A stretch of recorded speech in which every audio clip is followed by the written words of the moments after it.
السلام علیکم ورحمۃ اللہ وبرکاتہ۔ کیا مقتدی امام کے پیچھے سمیع اللہ لمن حمدہ کہے گا؟ الحمدللہ والصلاۃ والسلام علی رسول اللہ، اما بعد۔ رکوع سے اٹھتے وقت مقتدی کو بھی سمیع اللہ لمن حمدہ کہنا چاہیے۔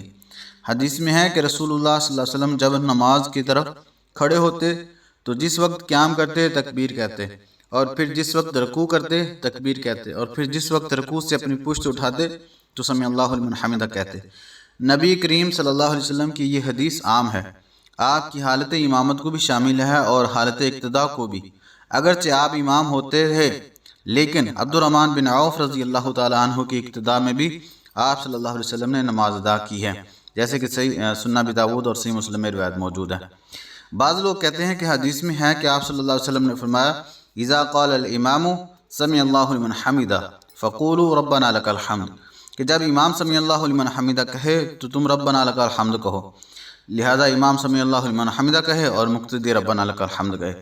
امام بہقی رحمۃ اللہ علیہ اس بارے میں فرماتے ہیں ان لوگوں کے لیے اس حدیث میں دلیل نہیں ہے، اس لیے کہ آپ نے ربنا لک الحمد کہنے کا حکم دیا تھا اور ہم یہ کہتے ہیں، لیکن جب امام کے ساتھ سمیع اللہ لمن حمدہ کوئی اور کہے یہ اس حدیث میں ذکر نہیں ہوا، اور یہ بات اصول میں طے ہے کہ عدم ذکر نفی کی دلیل نہیں ہوتا، اور دوسری حدیث کے عموم سے مقتدی کا سمیع اللہ لمن حمدہ کہنا ثابت ہوتا ہے۔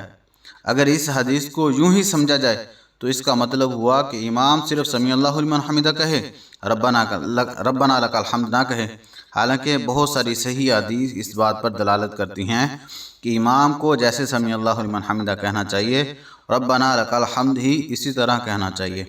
احناف کے ہاں امام محمد اور قاضی ابو یوسف اور امام طحاوی کا یہ موقف ہے کہ امام تسمیع اور تحمید دونوں کو جمع کرے۔ جب ان کے ہاں امام تسمیع اور تحمید دونوں کہے تو اس حدیث کی مخالفت نہیں، تو مقتدی بھی تسمیع اور تحمید دونوں کو جمع کرے تو حدیث کے بالکل مطابق اور صحیح ہے، لہذا مقتدی کو بھی سمیع اللہ لمن حمدہ کہنا چاہیے۔ ھذا ما عندی واللہ اعلم بالصواب۔